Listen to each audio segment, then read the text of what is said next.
Monsieur Marat's men waged a terrible fight here. Some of these poor men were trampled to death.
They barricaded themselves in to escape the enemy.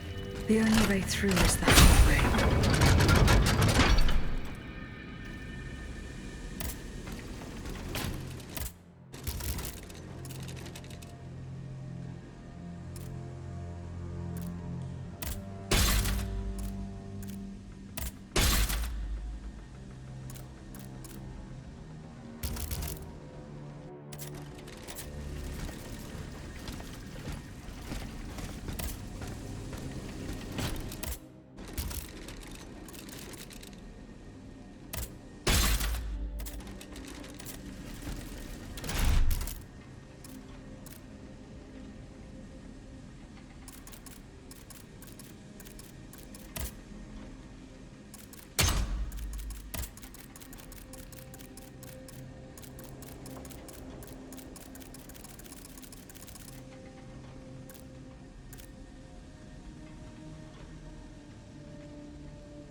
Look at them, parading around like peacocks.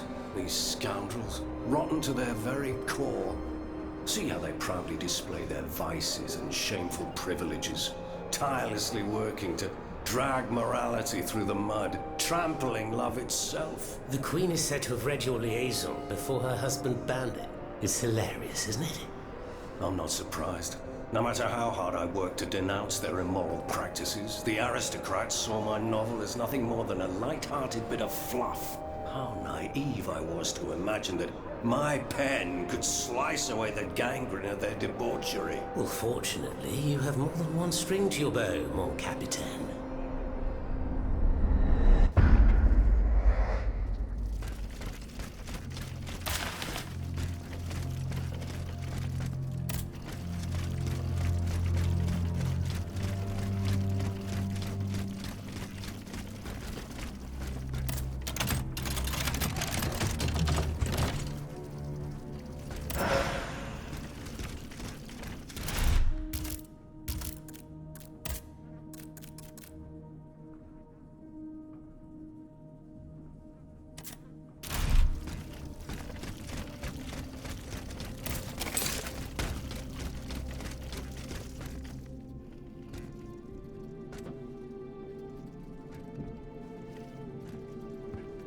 Monsieur Marat. Hey, who goes there? Le diable, je m'attendais. So this is the famous Huntress Diana I've heard so much about. Truly, 'tis an honor, madame. Now let me have a look at you. Oh, oui. You're just as they described. An angel of death, descended from the heavens to vanquish the clockwork tyrant. Who depicted me this way, monsieur? Mes compagnons, madame. Chief among them is Monsieur Chaudelot de la Clos. They have observed you dispensing justice all over the city. A most expeditious justice at that, as befits the crimes committed by our good king. What a strange machine you are.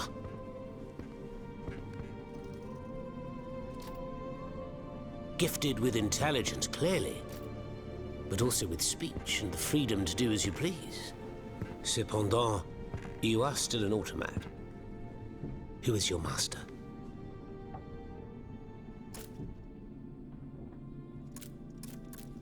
It was on the Queen's orders that I came to Paris.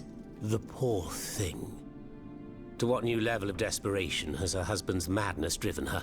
Does she finally intend to leave this kingdom, where she should never have set her dainty little feet? No, monsieur. She means to put an end to her husband's madness. What, with you? You in what army? That's quite amusing, you must admit. And you, Monsieur Marat. Who is your master? I serve not a master, but a cause. That of the Duc d'Orléans. His cousin the king has no place on that throne, and nor does his wretched dynasty. The Bourbons, along with their wars, their crimes, and their vices, are finished. It's high time their scepter be passed to an enlightened, just monarch. One who is sympathetic to the people's sufferings. But now that I think about it, madame, look at us. We've been standing around chatting like old friends for several minutes, and I still don't know to what I owe the pleasure of your visit. I must go to the Bastille, where Monsieur de Vaucanson is imprisoned. Oui. Such a sad fate for a king's lackey. And what do you want with your creator?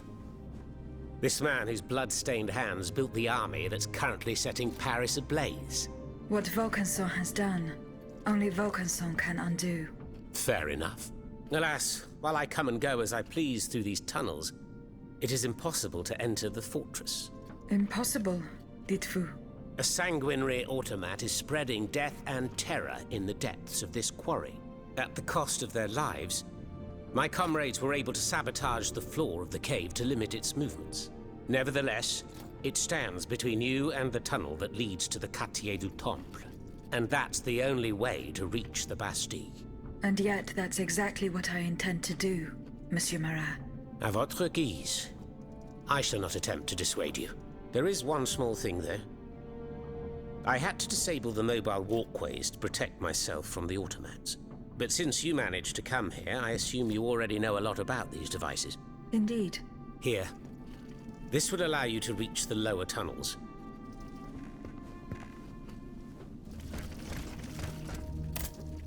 Have you fixed the walkway? I am working on it, Monsieur Marat. That's the only way to reach the lower tunnels. The mechanism is on this level, near the walkway. Who laid on this blood-stained mattress? Oh, it's a strange story. I suppose you heard about what happened in Place Dauphine? Indeed. I went there. Well, we took in one of the survivors of the massacre. The only survivor, it seems. Despite his serious injuries, he was particularly talkative. What did he tell you? He kept saying that Lafayette was a traitor in the king's pay.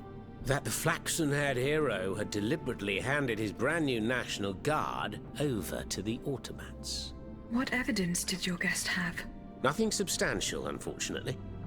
It was based on a simple rumor that was circulating in the camp shortly before the Royal Army attacked.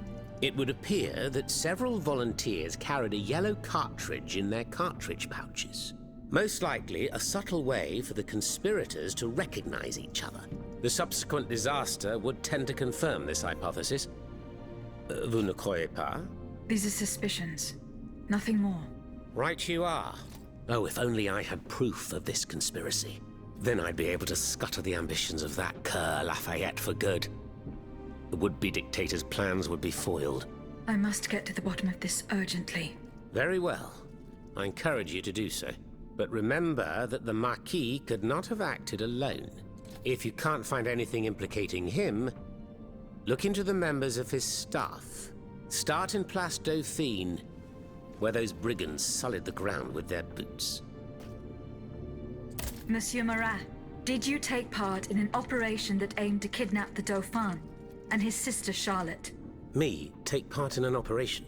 Nonsense. My only weapon is my pen, and I have sharpened it, believe you me. That said, we did receive some information concerning the children. Unfortunately, I'm sworn to secrecy. If such an operation did indeed take place, Monsieur de Leclos would have been the one behind it. Alas, I fear that he is no longer of this world. There is little doubt that he and his men fell in the galleries.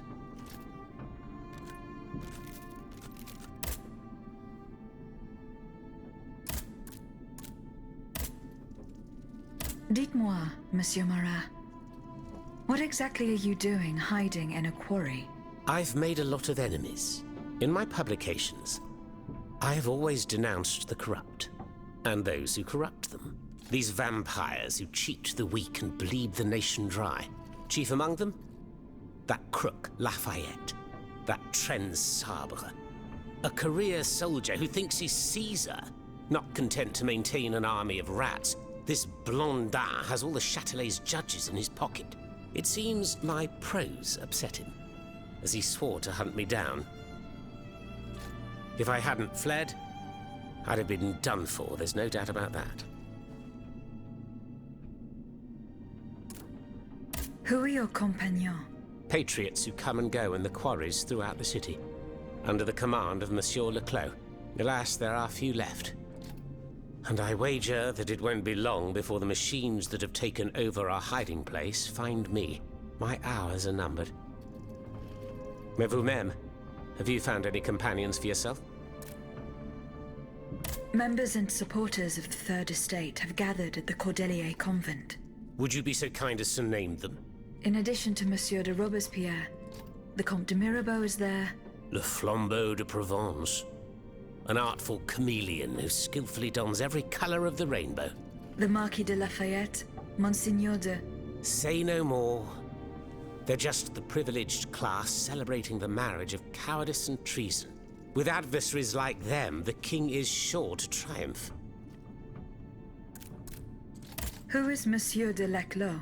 A brilliant writer whose pen has shaken the old world, but is also an experienced military engineer who has sworn his sword to our common cause, to his great misfortune, it would appear.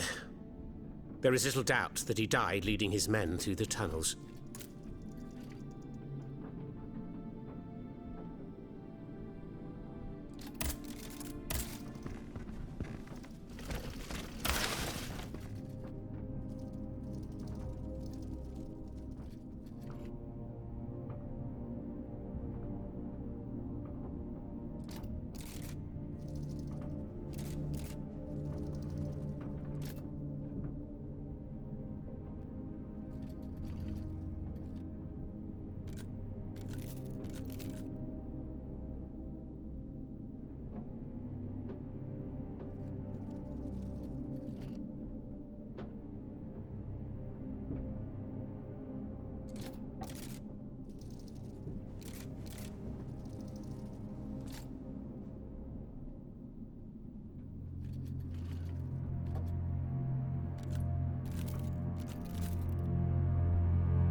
Thanks to...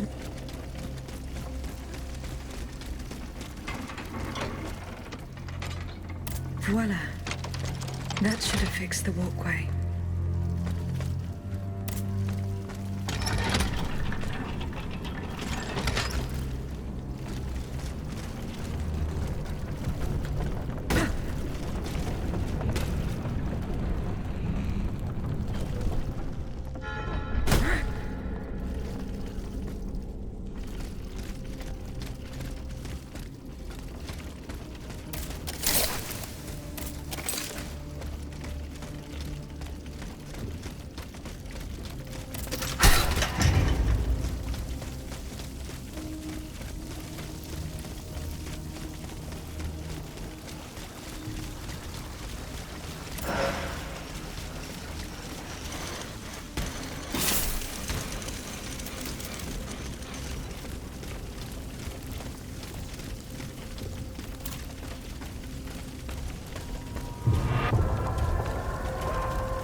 I must gather the 3 echoes.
Here you are at last.